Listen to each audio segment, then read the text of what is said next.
Bonjour Thierry Carole, bonjour Patricia, bienvenue à Yaoundé, la cité capitale. Je vous souhaite la bienvenue, tout comme je le fais à l'adresse de nos millions de téléspectateurs, ceux du Cameroun et du monde entier qui sont tous chargés faute d'informations. Bienvenue donc à cet exercice. En tout cas, c'est l'acte 1 à partir de la cité capitale Yaoundé à la une de Cameroun Tribune, encore du sport ce matin pour commencer avec naturellement la Coupe du monde de volleyball qui court du côté de l'Italie en Europe. Cela depuis quelques jours maintenant. Le Cameroun passe notamment au CAS ce jour même, dans le cadre de son troisième match contre l'Australie. Ils avaient remporté, eux, les Lions du volleyball face à la Tunisie en début de à l'entrée de leur compétition. Puis, ils se sont inclinés hier contre la Serbie et doivent donc battre l'adversaire du jour, c'est-à-dire l'Australie, pour espérer une place du deuxième tour de cette compétition qui se joue donc du côté de l'Italie. Un bon point qui figure aussi en une de Cameroun Tribune édition de ce vendredi, c'est la performance économique du Cameroun qui est vue cette fois-là du Fonds monétaire international. C'est un peu un fait inhabituel que souligne dans le quotidien camerounais à capitaux publics avec beaucoup de plaisir ce vendredi. Eh bien, l'institution financière internationale, le Fonds monétaire international, qui salue donc les réformes économiques qui ont été entreprises par le Cameroun, notamment depuis 2017, aussi bien au plan politique qu'institutionnel. Résultat, Yaoundé obtient donc auprès du Fonds monétaire international, le FMI, une note d'environ 60 sur les 100 points qui étaient donc en jeu. La grande une de Cameroun Tribune édition de ce vendredi est cependant faite de jeunesse avec notamment un acte et on ne peut plus un pas important qui a donc été franchi par le Cameroun. C'est d'ailleurs l'un des bilans que dresse Cameroun Tribune dans la série qu'il a entamée, on s'en souvient, depuis lundi dernier. Et pour cause, la jeunesse camerounaise a bénéficié, dit-il, d'une attention particulière du renouveau, car, dit-il, Paul Biya a fait de cette frange de la population l'une de ses priorités. Les éléments de justification, eh bien, le journal les trouve dans la formation et même le système d'insertion socio-professionnelle avec un certain nombre de programmes et autres plans qui sont mis sur pied par le gouvernement. Question donc d'encadrer et d'insérer les jeunes dans le circuit économique camerounais.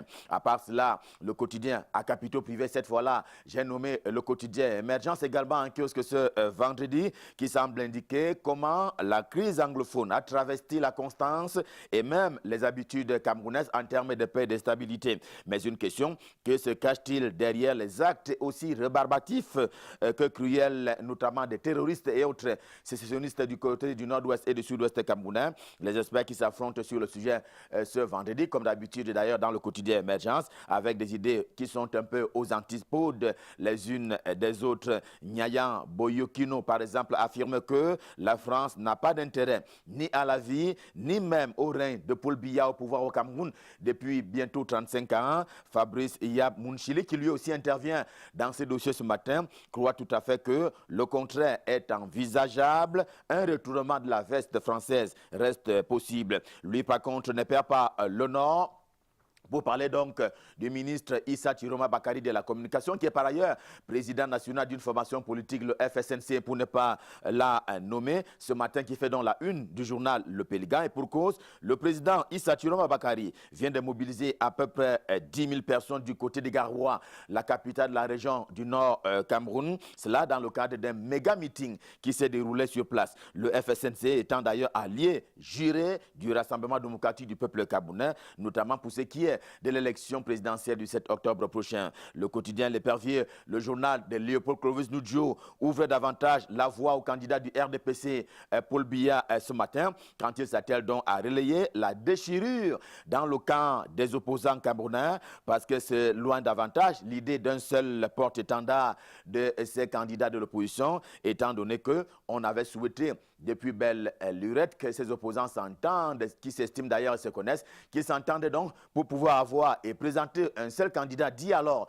candidat unique de l'opposition, que donc à ce jour, cela n'a pas été rendu possible. Et d'ailleurs, les espoirs s'estompent selon le quotidien L'Épervier. Une question cependant, vous allez le voir en troisième une du même journal L'Épervier. qui cherche à savoir ce que peuvent cette fois-là, pour le compte du candidat RDPC Edgar Alain Bengo, du nom de l'ancien ministre, aujourd'hui un peu à la réserve, et aussi Nganou Djoumessi, qui lui, il est ministre des Travaux publics, eh bien, que peuvent-ils dans leurs fiefs respectifs?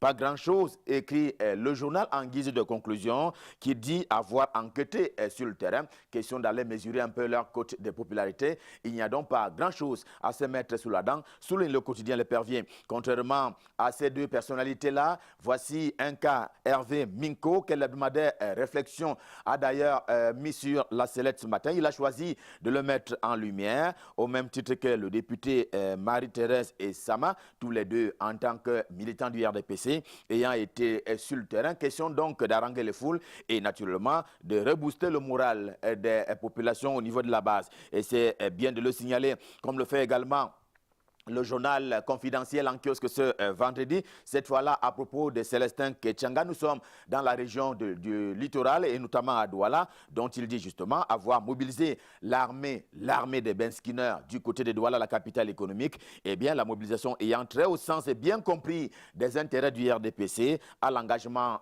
politique dans l'intérêt du candidat Paul Biya, et pour qui l'aurait oublié, eh bien, le marché politique se porte bien et ce sera davantage le cas sur la route de l'élection présidentielle du 7 octobre prochain avec la campagne qui s'ouvre la semaine prochaine. Le point hebdo est également en kiosque ce vendredi. Il signale du reste qu'il y a comme certains milliardaires camerounais qui sont en lien avec certains opposants au régime de Yaoundé, comme en 1992. On avait alors parlé d'une victoire volée du Social Democratic Front Denis John Nfundi, comme donc en 1992, ceux-là dont les noms ont été tués par le journal sont naturellement en train de partiser avec les éventuels vainqueurs de l'élection présidentielle du 7 octobre prochain. Eh bien, ces opérateurs économiques, ces milliardaires, dit-il, sont quelque peu sages. Il ne faut pas mettre tous les œufs dans un seul panier à propos donc de l'élection présidentielle du 7 octobre prochain. C'est ce que le journal appelle d'ailleurs des intérêts inavoués, mais qu'il faut garder avec soi. La nouvelle vision est également en kiosque ce vendredi. Elle n'a pas attendu le début de la campagne effective qui est prévue donc pour la semaine prochaine pour tabler et naturellement dresser un tableau sur les bannis et même les punis du Rassemblement démocratique du peuple camerounais RDPC, certains oubliés par règlement de compte de la part de ceux qui ont le directoire du RDPC et d'autres ont été rangés comme tels pour des motifs encore inavoués. En tout cas, c'est un tableau qui est dressé par le journal en kiosque ce vendredi.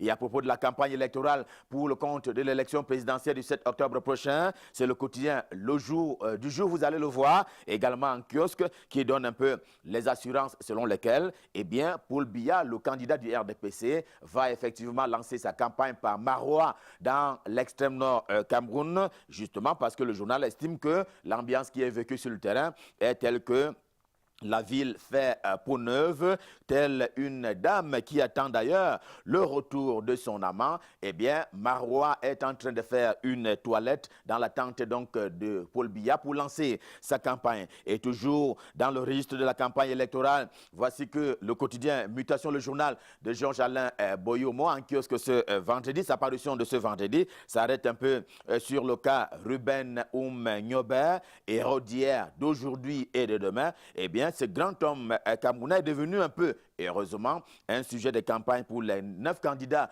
du moins les 8 qui se sont déjà prononcés eux-mêmes. Eh bien, c'est donc devenu un sujet on ne peut plus important au rang des sujets de la pré-campagne et cela sera d'ailleurs davantage le cas lors de la campagne qui commence la semaine prochaine pour les candidats donc qui sont engagés pour l'élection présidentielle du 7 octobre prochain, qui lui rendent donc respectivement hommage donc à ce grand homme camerounais Ruben Oumyobe. Et c'est de lui que parle justement Achille Mbembe dans le quotidien Mutation en kiosque ce jour même. La pré-campagne, comme elle va également au quotidien d'expression anglaise The Guardian Post en kiosque, c'est avec un ancien militant de haut rang du Rassemblement démocratique du peuple camerounais RDPC qui annonce, non pas par frustration, mais par vision, la défaite de son champion d'hier, j'ai donc nommé Paul Biya, à condition, dit-il, que l'élection soit libre et transparente et qu'elle soit d'ailleurs précédée non seulement de la légalité, mais aussi et surtout de l'équité. C'est donc à lire dans le quotidien The Guardian Post